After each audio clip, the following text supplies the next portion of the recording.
Good morning and welcome to everyone joining in person and online today. I'm Isaiah Kidney. I'm a member of the Social Justice Committee. And we here are a people creating beloved community here at the First Unitarian Church of New Bedford. We believe in practicing and promoting the UU values of justice, equity, transformation, pluralism, interdependence, and generosity in our congregation, and that those values always spring from the love at the center that guides us all. We are people of purpose in this church. We work to make sure everyone feels welcome in this meeting house, and if what you hear today resonates with you, we hope you'll consider becoming part of this way cool community of seekers and keepers of this long dream. The First Unitarian of New Bedford recognizes that the land we inhabit and enjoy sits on the unceded ancestral land of the Wampanoag. We give respect to the people of the First Light and their ancestors and honor them in our church. Today we have a super awesome guest speaker for the sermon.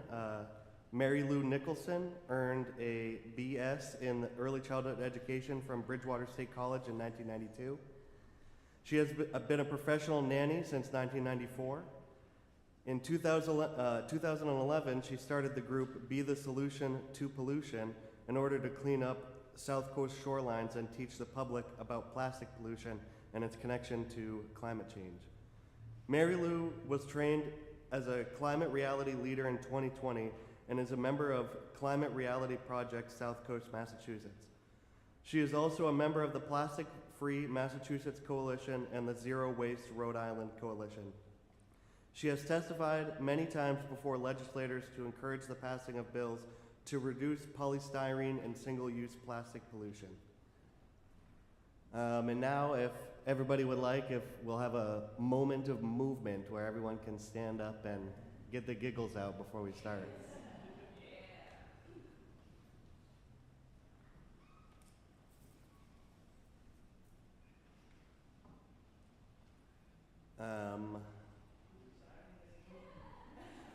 Maybe I'm supposed to lead it, but just freestyle it.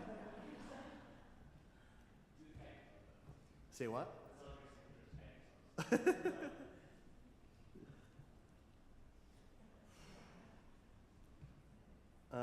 For our chalice lighting, we have a reading from Reverend Sherry Woodbury called All Alive in Creation. Spark of the Spirit, cupped in earth's embrace, light of love, alive in all creation, as we kindle this flame, we rekindle our connection to the sacred web of life.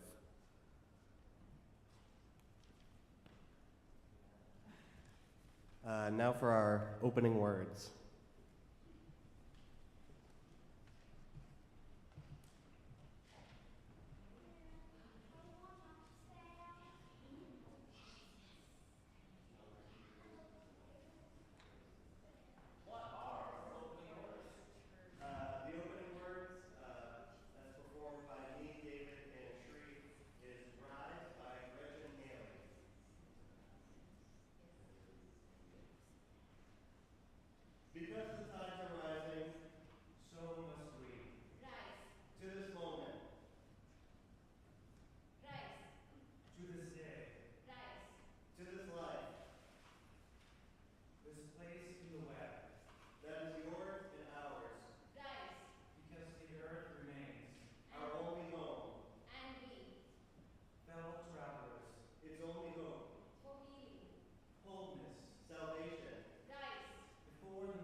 If you would all join me in the reading of the covenant that's printed in the order of service.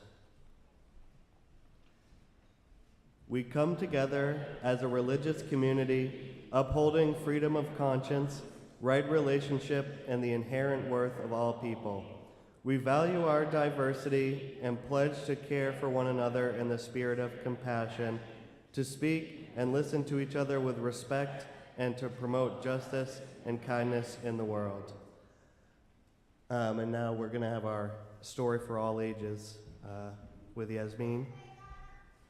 It's called What's on the Market? Show and Tell.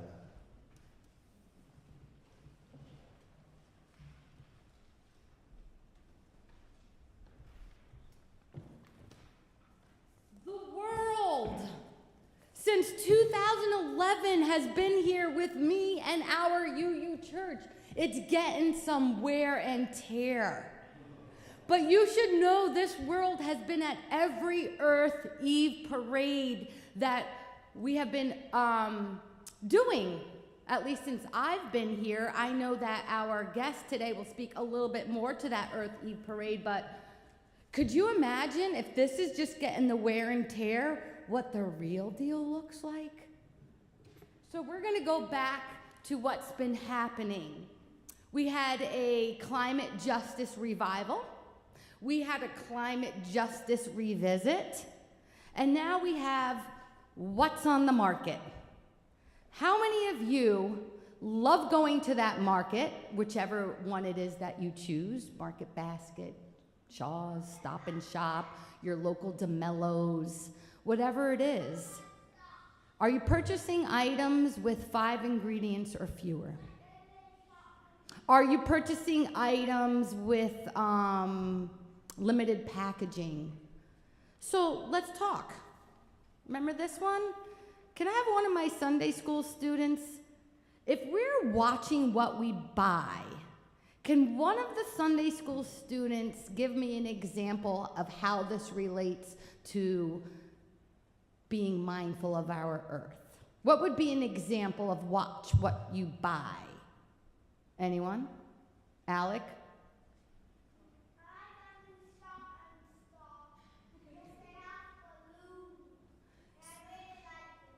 Okay, well, the good thing is he goes with his parents. They go shopping at Stop and Shop. We're going to have a balloon talk, but balloons are fun. And if you don't know about the balloons and the extreme concern regarding helium depleting from our earth, that might be something you want to watch what you buy. But they're really fun and balloons are cool. Can I get another example what it means to travel responsibly? Would you like to give this? No. She's like, nope. Anyone? What does this mean? Anyone? Yeah, carpool. Yeah, we have a train now. How many of you have been on the train? Yay! That's a good way to do it. So show and tell your people. For me, I keep saying every year I'm gonna ride my bike to work. I live in Mattapoisett, I teach in New Bedford. I'm terrified to go on the street with cars. Eat sustainably, this is really difficult. What I see currently happening is all of the, let's just say, a lot of school children are coming in with processed, packaged food. And so how are we going to get that message out there that we could do better? Because usually the response is, does anyone want to know what the response is when I say, hey, maybe you should and I'm talking high school students, hey, maybe you should do this, that, and the other. It's a lot cheaper to do it this way, miss. We have a situation out there, we have a disconnection, and I'm not sure what I could do to help that. So a Lunchable really isn't the best thing ever, but we could figure out how to make cheese and crackers and some lunch meat chopped up in a container. Be political, right? This is really hard for some of us, but we have to stay connected right now, more so than ever. This is our time. to do what we need to do. What does this look like? What are you doing out there? Are you standing on the corner waving a flag? Are you emailing and calling your representatives? What are we doing? Because it's the little people and our children's children. Be informed. I'm not sure where you're getting your sources from. I know my students are getting their sources from social media. That is the extent of where they watch the news and get news. And they're not really worried about where the source is from. Volunteering, it's hard. For someone like me, I don't have many hours left in my day after the week of work. I'm not sure if you do, but whatever you can, if it's your time, your talent, or treasure, please. We are in dire need of helping each other. Send in support, send in help, be the helpers, right? Everyone says, oh, when times get bad, what was it, Mr. Rogers? He always says, look for the helpers. We're the helpers. Us. We are them. Let's help each other. I went and got a coffee this morning. Yep, plastic lid, the paper cup. But I ran into 3 friends and we had a really great conversation. And I thought, well, if I never went in there, probably wouldn't have, visited with them. But I certainly drove all the way drinking my coffee like, girl, you're the problem. How can you get up there today and do this? You're the problem. And I do that all the time. I don't know if any of you go through those things where you're like, yeah, everyone else in line has their Ziplocs and all those little cute things. And I pack my child's lunch and I'm like, sometimes I'm like, I'm gonna buy the cracker packs and I'll just pop that right in. And then I have like a nervous breakdown checking out in the aisle thinking, what are you doing? What are you doing? You're part of the problem. But then I say, well, everyone else is, so who cares?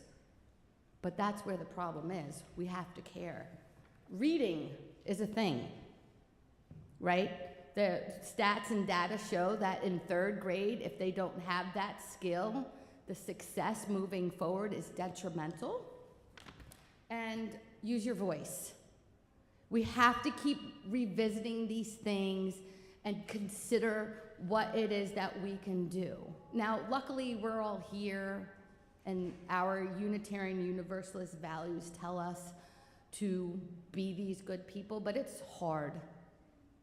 I don't know if any of you struggle with it, and I wish I could listen to what you're going to share today about single-use plastics, because I could do better, and I want to do better, but I also struggle sometimes, and I'm like, you know what?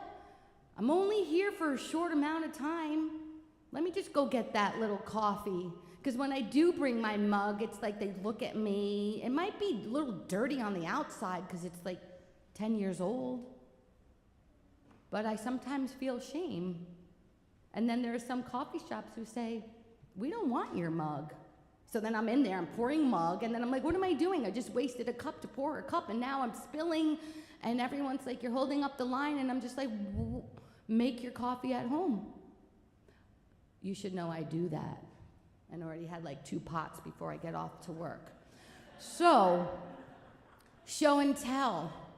When you go out there, show and tell your friends how it's done. Let's try and help our members of community and society make new choices and reconsider what it is we do. And you help me and I help you. And so when you see me drinking my coffee, just give me like that little eye, like, hey girl, I know your coffee's good, but it's not really that great for the planet. And if you have a solution, let me know. So climate justice, revival, revisit. I love our earth. I want to be here, and I want our children's children to enjoy this. And so I'm gonna change, and I'm gonna do better, and I hope that we all find that one little thing to say, yeah, you know what, today I'm walking to go buy my cup of coffee instead of drive. Small steps, but together we could do it. Keep reminding yourself. Show and tell. We have to do it more. Thank you. And off to Sunday school, we're going upstairs today. May words we say be kind and true. May the Holy God in all we do.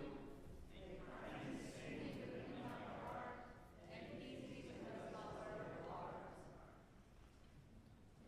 hearts. Up next, we have the candles of joy and concern. So if somebody would like to come up and light the candles. And so if you want to come up and talk very loudly so we can hear you, and just express a joy or a concern that you have. I'll start from up here, I guess. So Friday was my 28th birthday, and we had a big party at my parents' house, and we were all playing music with Shri and Kwong and Tony and David. And the party was so awesome until my mom had like one too many drinks and then was embarrassing me and pulling out all the baby photos and started singing Disney songs with the people on the instruments. So it was pretty awesome though.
And now Randy's going to play the centering music. How do you pronounce the name of that artist?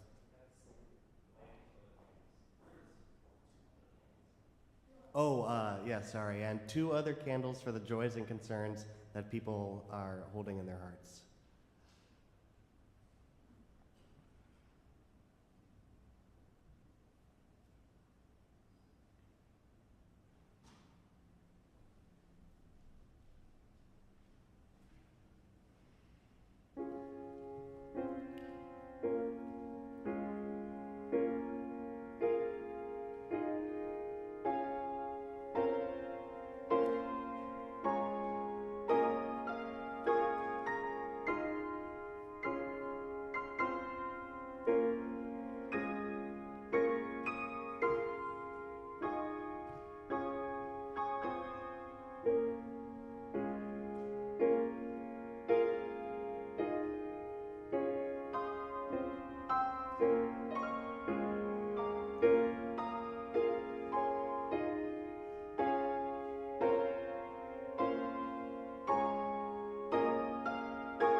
Thank you, Randy.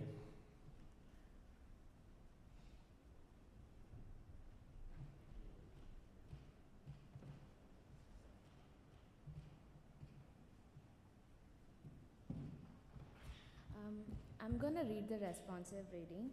It is 550 in the Grey Hymnal. We belong to the earth. I'm going to read the regular text and please follow me with the italics.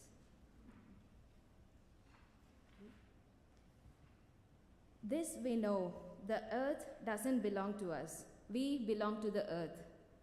This we know, all things are connected like blood which unites one family. All things are connected. Whatever befalls the earth befalls the sons and daughters of the earth. We did not weave the web of life. We are merely a strand in it. Whatever we do to the web, we do to ourselves. Next is the prayer, this is the prayer of co-creation by Lynn Cox. The sun rises between two green hills. In the foreground, circles of stone and earth radiate outward from a stone center. Creative spirit, source of life and love. We give thanks for the beauty of this day and for the company of those assembled here. Thank you for the breezes of change, clearing our heads and bringing fresh ideas. May they cleanse our minds of oppressions and isms that divide us. Thank you for the flame of hope, the heat of righteous anger, the warmth of compassion, the fire of commitment. May they bubble the cauldrons of transformation. Thank you for oceans of love, rivers of connection, tears of relief, and pools of serenity. May healing waters flow over us and through us and among us, weaving down the sharp rocks of despair to bring joy in the morning. Thank you for the earth beneath us, around us, and within us.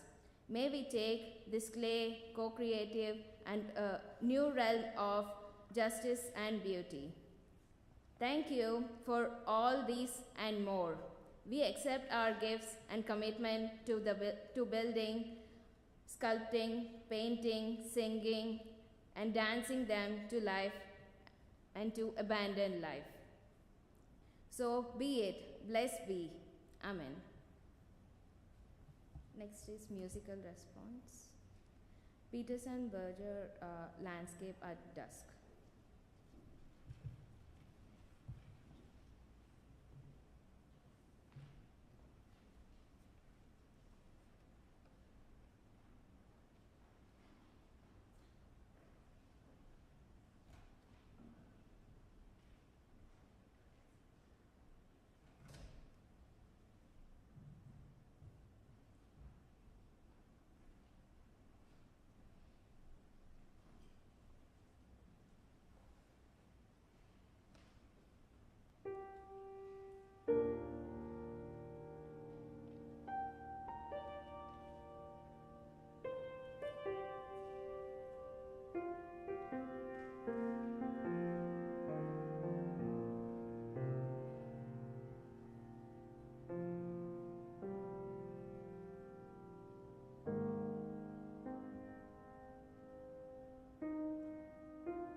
This next reading is from Monia Rels.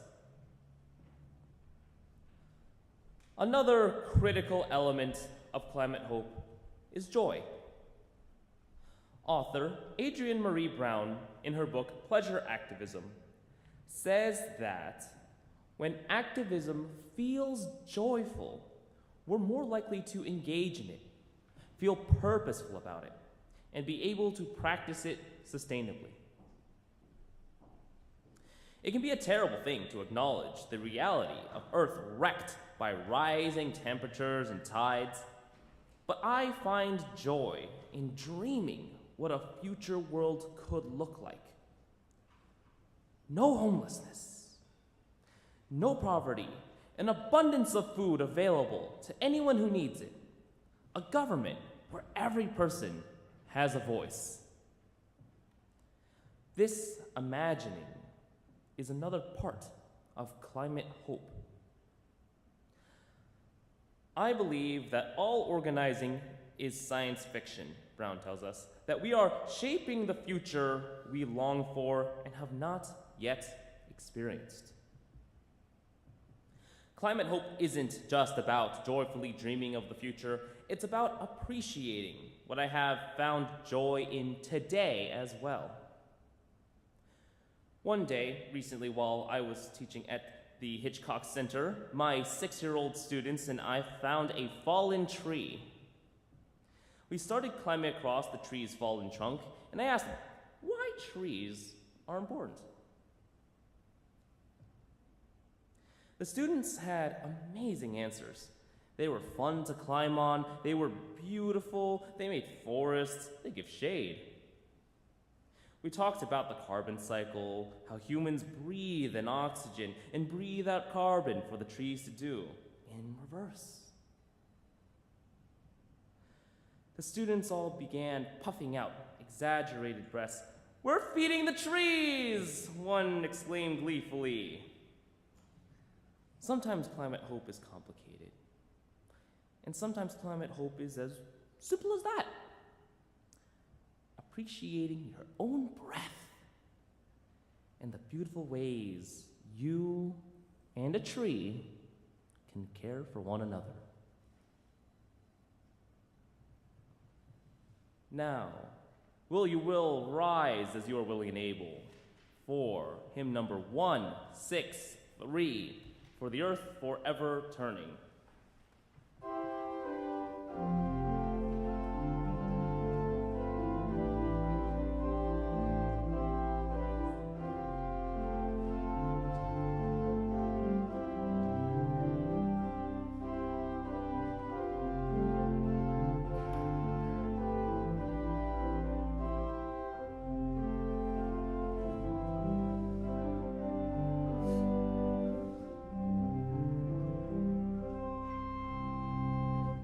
For the earth forever turning, for the skies for every sea, for our lives for all we cherish, sing we our joyful song of peace.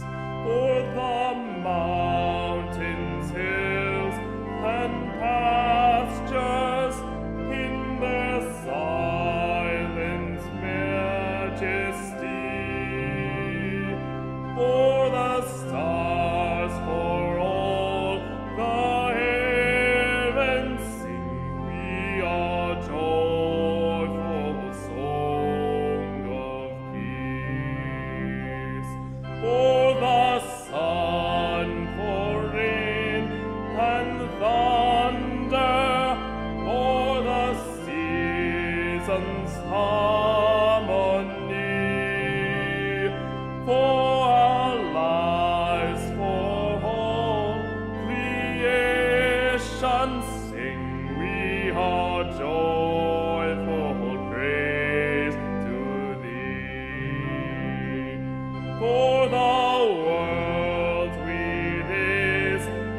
Now is the time, take a seat, now is the time for us to hand out our generous donations to support the many great works of this wonderful church.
Thank you, Randy.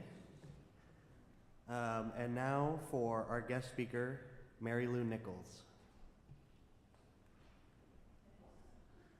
Well, I was gonna say there's two. I assumed it was this one, but then in the hymnal it's Nicholson, and on this one it's Nichols. I'm sorry about that.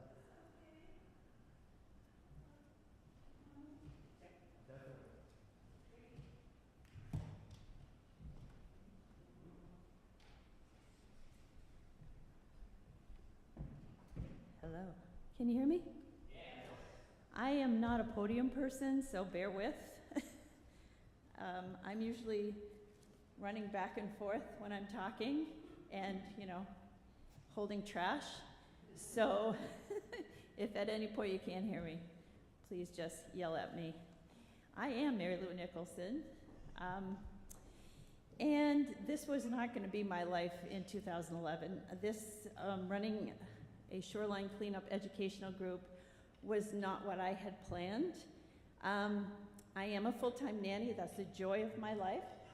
I love children. And I was also a hospice volunteer. But I wrote for a local magazine, and I was writing an article about litter. So I am a researcher. I love to do my research. I want facts. So in my research, I heard about plastic in the ocean. Now this was 2011. They didn't have the bracelets for this. They didn't have all the ads. They didn't have programs. But there was a group out in California called Algalita, and they said there's a plastic island twice the size of Texas. And I thought, man, that's disturbing. How can that be? So I reached out to them. They were kind enough to get back to me. And they said, okay, here's the sitch. It's not actually an island, but it got a lot of attention. What it is it's in the gyres off the west coast of the Pacific Gyre, and it's moving plastics, so macroplastics and microplastics. So all this is new to me. You're throwing out terms. So I tried to envision that. But they said, you know what, you're in Massachusetts, and you have Woods Hole, and you have great marine scientists. Well, you need to talk to them. They've been working on this since the 70s. So I reached out to Sea Association in Woods Hole, and they invited me to come and get a little lesson. I'm like, oh my gosh, I can't believe. So anyway, I went to Woods Hole, and I talked to an incredible marine scientist called Sky Murray Ferguson. And she sat me down like I was a 2-year-old, because that's how I felt. And she said, it is not an island. And she rolled her eyes because she's a scientist. She said, it's a soup. And I said, that's terrible. That's even worse. And so she explained to me about microplastics, and I was going to bring a pencil, but y'all can envision this. A microplastic is the size of an eraser on a pencil or less. So if you can envision that. So she explained to me about those, being in the ocean and nanofibers. And I'm like, oh my gosh, this is crazy. And she said, and they're in all the gyres. They're in all parts of the ocean. They can't be cleaned. It's impossible. So I said, well, that's terrible. So I'm going to write this. I'm going to put this. But what am I supposed to do about this? I can't just leave it. And she said, the best thing people can do is stop it at the shoreline. Okay, so there's a plan. And that's how I started Be the Solution to Pollution. So it was a shoreline cleanup group to stop the plastic, what we could, from getting into the ocean. And then it kind of morphed from there. Deirdre's here. She started bringing students from UMass Dartmouth. This was all about education, too. It had to be about education. It had to be about telling people what was actually happening. That's my plan. It wasn't a cleanup group, just a cleanup group. I needed to have action. I needed to have education. And I had a lot of people helping me with that. So right from the beginning, I did our first cleanup in May of 2011. That was an eye-opener. I can't remember how many hundreds of pounds we took off of Palmer Island. It was incredible. But right from the beginning, I love data. So I started weighing everything. and taking note of what we were seeing. Because we've done that, I know that we've collected 34,556.5 pounds of trash over these 14 years. And also, I will pull things aside. If we're working on legislation, trying to update plastics reduction bills, I will ask people that volunteer, lovely volunteers, I'm so lucky to have them, to pull certain things aside. Right now, we're trying to update the Massachusetts bottle bill. So when we're on a cleanup, I'll just say, okay, all the single-use plastic bottles, all the nips, we're gonna collect them, we're gonna count them, and we're gonna log that. Plus we get some pictures. So we can show legislators. So we do that. I've done the co-sweep cleanup where we log every single piece of trash since 2011. We do that at least once a year. And then we started incorporating brand audits. Who makes this stuff, right? The corporations that make this stuff, that push it to everyone. So a brand audit, you put the brand, the parent company, what kind of plastic it is, and how much you've collected. So we started doing those as well. So the life of plastic. Single use is single use. You use it once, it's meant to be tossed away. In the 50s, it was touted as, woohoo, we don't have to clean anything, we just throw it away, without thinking about the consequences. So in my climate reality life, I work on climate action. Single-use plastic begins with fracking for the most part. And then it goes to a cracker chemical facility, and ethane is cracked out. I hope this doesn't bore you. Then to production, where many chemicals are added. That's important because most of those chemicals are toxic. So those are added. And then distribution, and then end of life. Should be recycled, but like I said, all those chemicals are added, makes it very, very difficult. Then we talk about the climate justice. Where are all these facilities? They are in neighborhoods of color, poor neighborhoods. They are never in upper middle class, wealthy neighborhoods, ever. And so it contaminates the people's water, the soil, and the air that they breathe. And they have very little resources to fight back. That's why these facilities keep popping up. So we advocate for them as well. This is all about action. Our group is about action. What can you do? Be the solution. Don't just sit with it. Be the solution. These areas have higher cancer, asthma, all these health issues, and they deserve better. But, we need more plastic, the manufacturers say. We're going to put out a new product. The kids will love this. Oh, we put little Mickey Mouse on this, this plastic container. Children sucking on that, all those chemicals. That disturbs me. So that brings us to the health aspect of this. Microplastics are getting into the food, the water, the fish. There's so many. And like I said, you can't clean them. The microfibers, you can't clean them. So they've been found in sea spray. Plastics have been found in the deepest part of the ocean, the Mariana Trench, Mount Everest, everywhere, right? So it's obvious that we're taking some of that in. It's been found in blood, organs, it's even crossed the blood-brain barrier. And that is, it's an endocrine disruptor, and that's really disturbing. And honestly, so like I said, I am a nanny, I love kids, and to think of all the products that are pushed on them, they're marketed to constantly, and every single day, like a milk bottle that's heated, plastic, So this really has an effect on humans, if we don't care about, animals and birds, which I do, and nature. This is affecting humans now, and it's been well documented. So my way of getting the message out, besides yakking at people, is to show them things, like my plastic lunch. I'll talk about that when I talk about legislation. But I work with several artists, which makes me extremely happy. I'm so lucky to have these talented artists work with me, come out on cleanups, gather debris, and make amazing art pieces to get the message out. They're not just there to look at. I don't like that. You know, I want the message that plastic, single-use plastic has just got to end. Reuse is the way to go.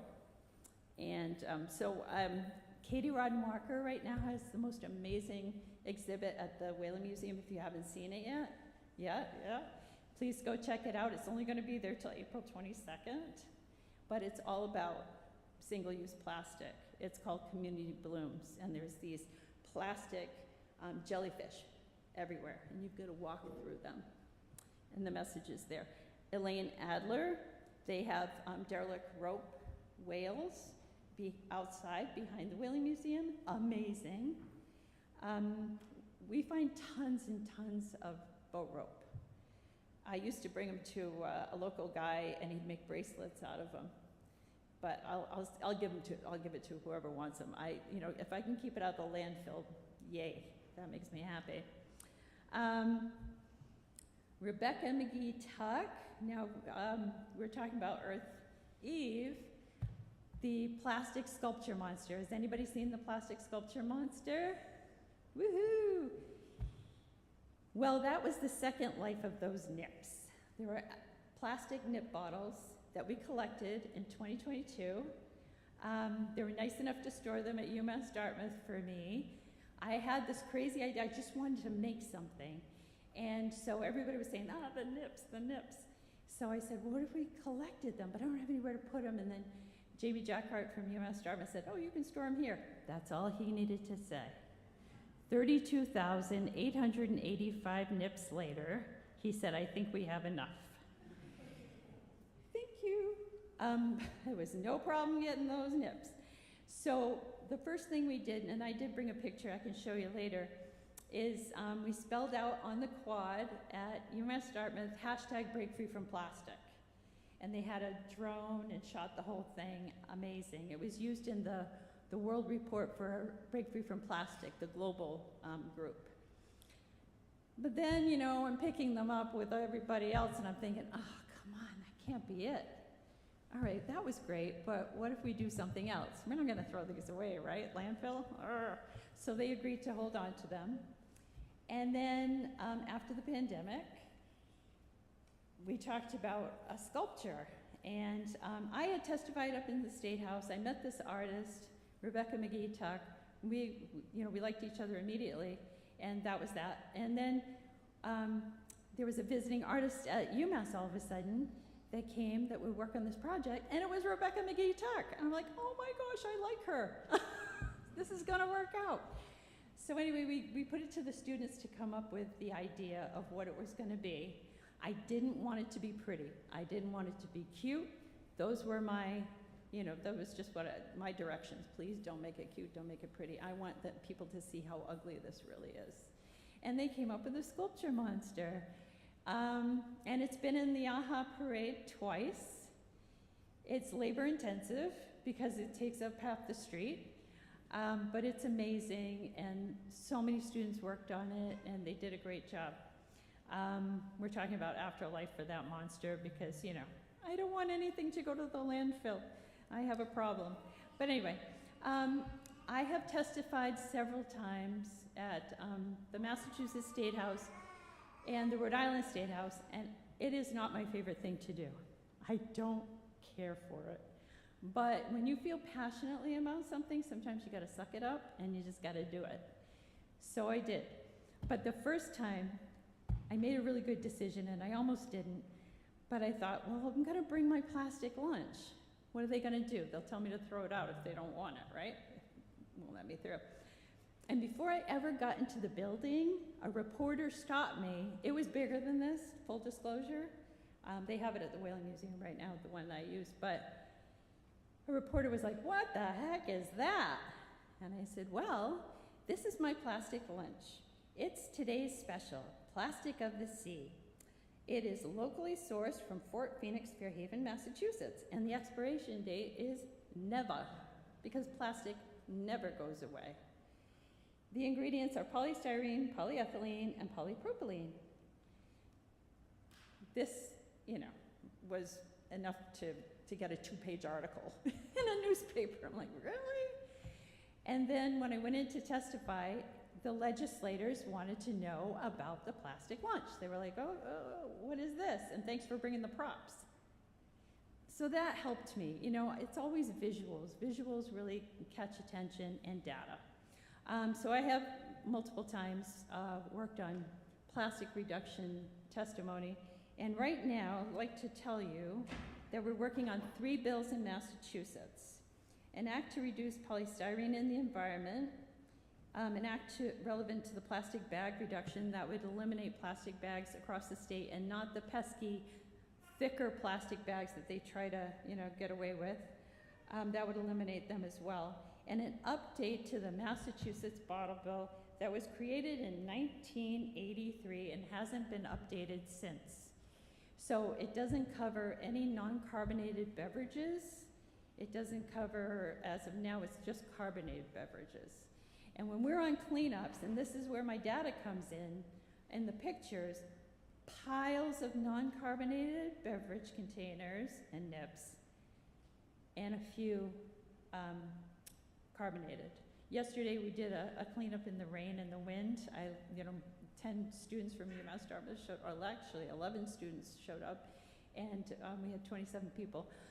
And we were able to do the whole thing of collecting the bottles and showing what was there. And I forget how many there were. It was like over 200. We only cleaned for an hour and 10 minutes. So this needs to be done. So if you don't know what a bottle bill is, it's a deposit for return. Right now it's 5 cents on carbonated beverages. We want it up to 10 cents, so there's value on the container, and people will bring them back. There's reverse vending machines.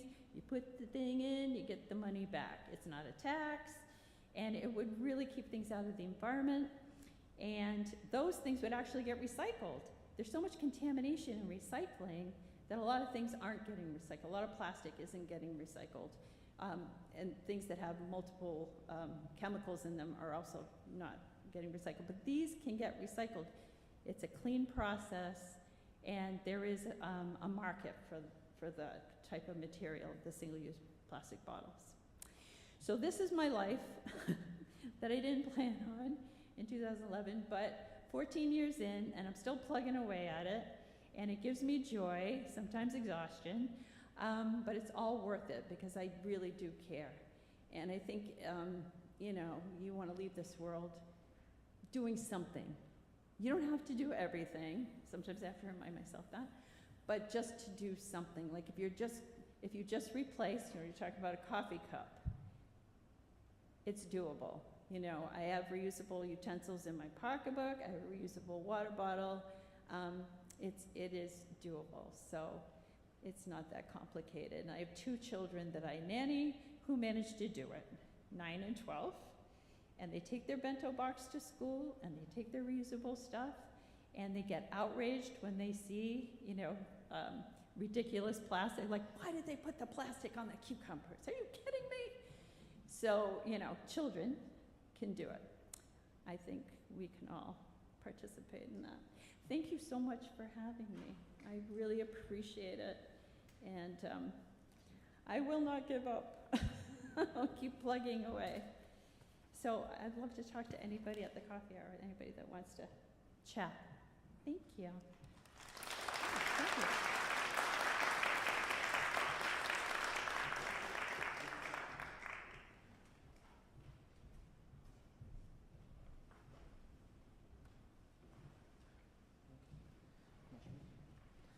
All right, now everybody, will you rise as you are willing and able for the Teal Hymnal, 1064, Blue Boat Home.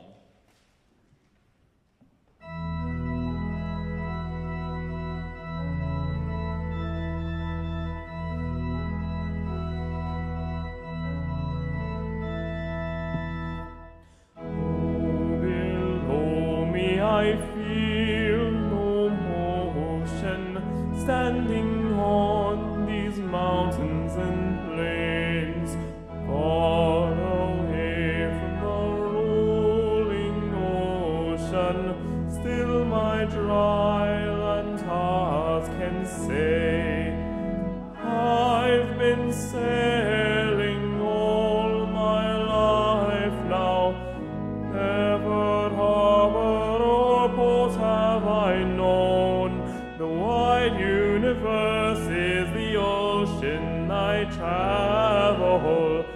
and the earth is my blue boat home.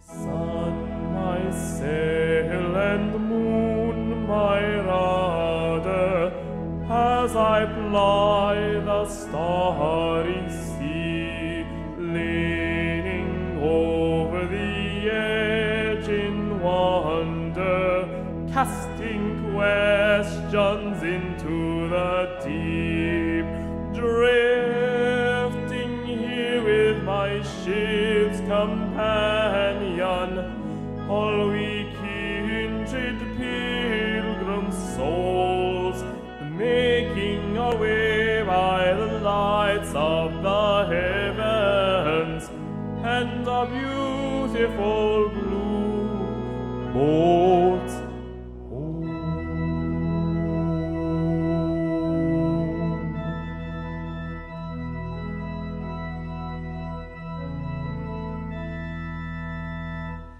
I give thanks to the waves upholding me, hail the great winds urging me on, greet the infinite sea before me, sing the sky my sailor's song.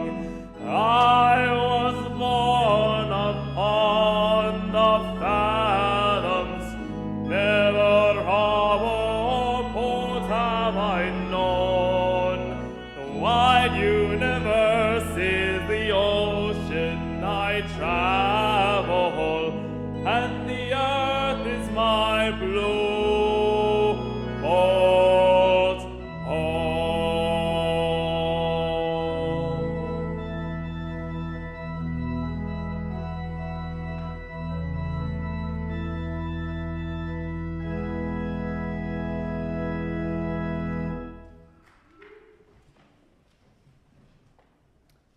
Our closing words today is Earth Mother, Star Mother by Starhawk.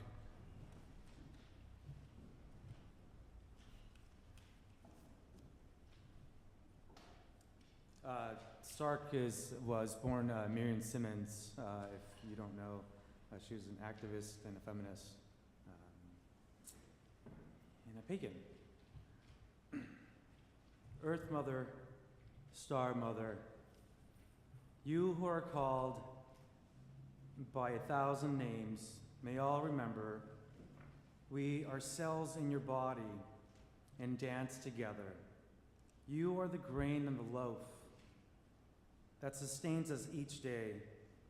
And as you are patient with our struggles to learn, so shall we be patient with ourselves and each other.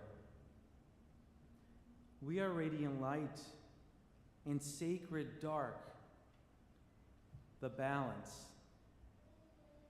You are the embrace that hardens in the freedom beyond fear. Within you, we are born. We grow, live, and die. You bring us around the circle to rebirth.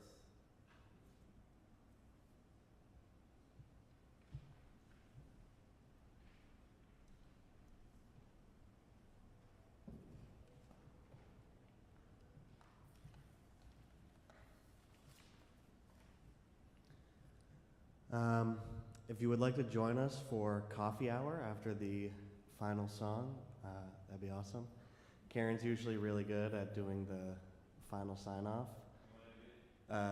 So live long and prosper. Be excellent to each other, and party on, dudes.